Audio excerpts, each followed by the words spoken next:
নীরব, ভালোবাসা। রুমা আর আসাদুল ছোটবেলা থেকেই একসাথে বড় হয়েছে। এই তো। হ্যাঁ, সব মনে পড়ে। আসাদুল চুপচাপ স্বভাবের ছিল, কিন্তু রুমা ছিল হাসি খুশি, দুষ্টুমি ভরা। যখনই রুমা হাসতো, আসাদুলের মনে হতো পৃথিবীটা একটু বেশি সুন্দর। ছোটবেলা থেকেই আসাদুল মনে মনে রুমাকে ভালোবাসতো, কিন্তু সে কখনো বলেনি। সে ভাবতো এখন সময় গেল, তারা বড় হলো, পড়াশোনা, ব্যস্ততা, দুজনের দেখা সাক্ষাৎ কমে গেল। তবুও আসাদুলের মনের অনুভূতি বদলায়নি। একদিন হঠাৎ খবর এলো, রুমার বিয়ে ঠিক হয়েছে।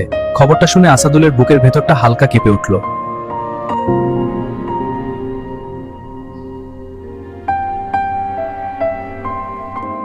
তুমি সুখে থাকলেই আমি ভালো থাকব।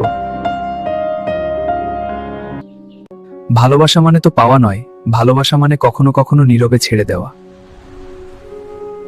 ভালোবাসা মানে তো পাওয়া নয়, ভালোবাসা মানে কখনো কখনো নীরবে ছেড়ে দেওয়া।